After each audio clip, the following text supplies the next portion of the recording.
Okay, welcome to Sphere.it. It's our second episode, really exciting one today. This is one I really am passionate about, given my background in technology innovation over the past 20 years, working with some really smart people. I've got my friend and colleague here, Dan Fiehn, who has got lots of experience in insurance, spent best part of 30 years delivering value to various brands and helping them with some very complex programs of work in operations and technology. Welcome, Dan. Hi, Peter. Nice to see you again. Yeah, nice to see you again, yeah. So this is something I'm really passionate about, okay? I love the fact that the insurance market has taken a little bit of a stand, but ironically, it's not the insurance market, it's the people that worked in it, right? People that have been working for the big boys and they've stepped out of their comfort zone and they've gone into this startup world and they're doing stuff in digital native ways, right? Which is quite exciting. And I'm sure you've got lots of really great examples of where this has been successful and also some examples of probably where these kind of things have failed. But where I'm coming from on it is like, the first thing I want to ask you is like, why haven't the insurance companies done it? I know we talked about, you know, the challenges of transformation, right? In our previous episode, you know, the very high level stuff. But, you know, what frustrates me is like these big players have got all the power, they've got the IP, arguably they've got the money, right? So why haven't they taken that step and why are they looking externally to get the ideas to do this stuff? Yeah, it's an interesting one. So I think there's been a lot of hype in recent years over insurtechs and kind of what they can do. And I think every industry forever has always been kind of on a journey of and people seeing better ways of working but I think now people with the knowledge and can create a technology-led startup that can focus on one particular area, maybe of a customer journey or a data problem, and just get very good at that one thing. Without the legacy hangover. Without the legacy hangover. And actually, so that can be not just the technology that's being used, but the way that they work. And we touched on that in our previous talk about kind of agile ways of working.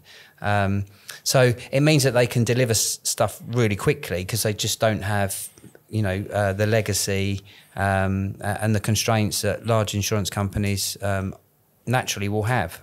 But you see, the digital native companies that I'll call them digital native because they're born in the cloud, they're born with AI, machine learning, all this exciting stuff. And you see a lot of the carriers and even the Lloyd's market itself, they're kind of looking at these people going, you know what? We need some of that action, right? And they're changing the way they work, right? And they've got this insurance innovation labs that they've set up in Lloyd's market, which you know a little bit about. They're trying to invest in these companies. They're partnering with the companies because if you can't beat them, join them, I guess is the kind of scenario. And I think it's a very good ecosystem for innovation. And this is where I like to see the technology come into play, right? When you're looking at these companies, you're looking at what they're doing. You know, I'm sure you've got a few startups that you would like to mention that are doing some interesting stuff. But when you're thinking about it, things like AI, machine learning, the data science elements, the things that really come out of the data, you know, where do these companies get their data from? How are they working with the Lloyd's market and other insurers to partner? Can you talk a little bit about that? Yeah, well, so I think it's interesting. So you're right. You mentioned kind of the Lloyd's lab. And so they'll have like, where each cohort maybe have like 10, 15 kind of startups in there, like an incubator to fast track, but probably only 2 or 3 become successful. So there's a big drop-off rate. So not all ideas are good ideas. And sometimes you need a bit of the rigor of an insurance company to kind of get those products. So where I'm seeing lots of traction is around embedded insurance, where startups are making it easier to buy insurance sometimes in quite complex markets. So not just with to customers, but to in commercial transactions as well. But it is difficult. I think that the perception is that every insurtech is kind of changing the world, and the reality is there's probably only 1 or 2 in every batch. That's kind of so I can't be so excited anymore then. Well, no, I think you can, but see, insurers have a lot of good as well. So there's this kind of perception that insurers aren't innovating and they're kind of clunky, which is true to a point, but there is a lot of exciting change within insurers as well. So, and as you touched on, insurers have the data. Yes. So, you know, a lot of insurtechs will struggle to kind of, unless they partner, to get the scale to prove out some of their kind of business models. Yeah, I see that quite a lot. I think I've spoken to a number of you know, peers in the industry around their connections with the Lloyd's market in particular, and the interest in partnering more directly around this innovation lab and the approaches to that. And I personally see that things are only going to get better, but I think that the insurers already know these problems exist, right? And they're kind of saying, let's see what happens over there a little bit. There's a little bit of that where they're saying, let's see what these guys do. If it works, let's pump some more money into it, right? That's kind of where they're going. But some of the, because we talked about before that technology is moving so quickly, so sometimes it's very difficult for an insurance company to keep pace with all of the things that are going on across their supply chain. So actually there is a place for some of these startups to drive through very point solutions. So whether it be in the claims journey, where you can take a picture of your car and it can assess the damage, and you know, it's a highly technical process that perhaps only a startup can do. You know, so there are definitely use cases. And I think it is driving the kind of the mindset, you know, shift in mindset. So, you know, some of the customer journeys is definitely improved as a result of insurtech thinking. But sometimes those insurtechs, the ideas just get absorbed back into the insurer, and some actually, you know, that those companies kind of become to be big companies in their own right. Right. Okay. So, I mean, you're looking at, there's movers and shakers in the financial markets, you know, big insurers. You've also got, you know, there's a lot of these hyperscalers that say that might be looking to get into either banking or insurance. What's your opinion on that? You know, these tech companies like Amazon and those kind of companies trying to get involved in the insurance market. Do you think it's a thing? Do you think it's going to happen soon? Well, it is a thing. So Amazon have already got like an insurance kind of domain in there where you can go in. I think there's like 10 or 15 insurance companies that have kind of partnered with them. It's inevitable. They're a trusted consumer brand. They've got data, you know. So why wouldn't they do it? Yeah, really? True. Yeah. I think there'd be the regulator. Will have a play as to how far they can go in. So will Amazon become an insurer in their own right? I think they'll become a marketplace, definitely. Right. So they're looking at that at the moment. Okay, so maybe something to keep an eye on. So looking at things like, you know, the evolution of AI, for example, and looking at, you know, the AI concept, that really data science or machine learning, where are you seeing this working most effectively in terms of insurtech? What are the things that you've seen where you go, okay, they're onto something there? Are there any particular things that stand out in your mind that? Well, so there's a lot of hype around AI, and I think insurers have been, you know, so the actuarial processes have been around for decades. So using models, the models are getting more sophisticated, but there's always been a kind of a good understanding of risk, how to manage that risk. And, I mean, that's why insurers kind of were created in the first place, to manage risk. But there's some clever stuff around kind of telematics and connected devices, IoT devices, where there's lots of data set. But because it's clever, it doesn't make it right. So if you're looking at telematics generally, as a person, I'm not too keen to have some person tracking what I'm doing in my car, right? So, it has its drawbacks. It does, yeah. So there's some use cases. So I think telematics in commercial and fleets is kind of widely accepted now. Yeah. There's a duty of care by the employer to the employee, the driver. So, but you're right. It hasn't bridged the gap into personalised.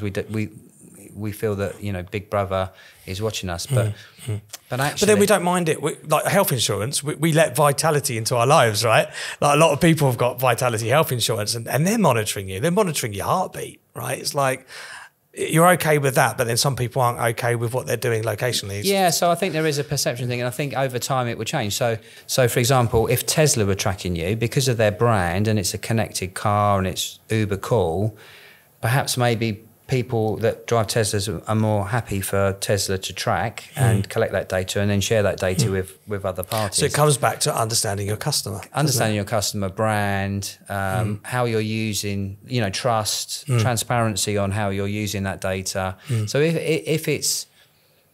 if an insurer can intelligently tell you what's the best roads, what's the safest place to park your car, less likely to get broken into, all these types of things, those value adds, you may think that's a good trade-off for sharing your data. Sure. It is an interesting world that we live in. And, the IoT world, I mean, you're looking at B2B type insurance policies, or you've got a van, you're a builder and you want to have your tools secure and safe.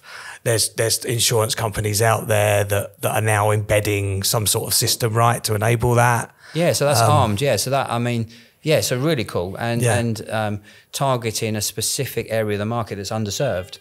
So to tradespeople, it's giving them protection that they otherwise wouldn't get. So that's an example of an insurtech that is adding value, found a niche that hasn't been picked up by the main players, and then kind of delivering something that otherwise wouldn't be there. Yeah. I think that's something from all the conversations I've had is that the customer, whether they're a business or whether they're a person, although it's fully understood, it hasn't been truly exploited, I feel, by the big insurers yet. I think they're kind of sticking as they are. They're quite comfortable. They'll let others innovate, I think, and then decide if they want to partner with them or if they want to invest or they want to buy the company. That's kind of where I think it's going. Yeah, well, so I think across the supply chain of an insurer, there's lots of innovation. So some of it is as we just mentioned before, is quite specific. So I think insurers are going down more of the partnership model on some of that stuff. So there's hope for us techies out there. Oh, definitely. And so data, like most insurers now, the data companies, they all know that. And so leveraging that data and getting more insight and to use that insight to make better decisions and to optimize processes, get economies of scale, that is a key driver. So insurtechs that play in that space, you're hitting on a nerve for insurers. It's an area that people want to improve on. So I suppose that kind of encourages insurance companies, which inherently should be data driven, right? It's a data business. It's, so much data being shared and moved around. This kind of innovation curve that we're looking at with insurtech, hopefully it's getting these carriers and even, the supply chain and the brokers and those kind of people thinking a bit differently about how they use data. And one of the things that I've seen from my experience is data strategy typically exists, but the execution of those strategies, not so much. There's still a lot of infighting. I think we covered it up in the last episode about IT is still not represented properly. There's always a middleman, maybe a CDO, and that strategy is not always overly clear. I might be being a little bit unfair on some insurers, but I think there's so much importance on data and getting the strategy right. So what have you seen that works in data strategy? Where do you see the opportunities in creating one that is executable? Oh, so that's a really complex question. So I think different companies are at different maturity levels, and I think the industry, financial services in the whole, is at the beginning of the journey. So there's lots. I think there's been high degrees of sophistication around pricing and price optimization. Fraud detection is sophisticated and looking for patterns to. But now those concepts are being taken across other customer journeys, such as claims. So claims is probably in most companies is behind the pricing capabilities. But eventually it'll be used across the whole enterprise.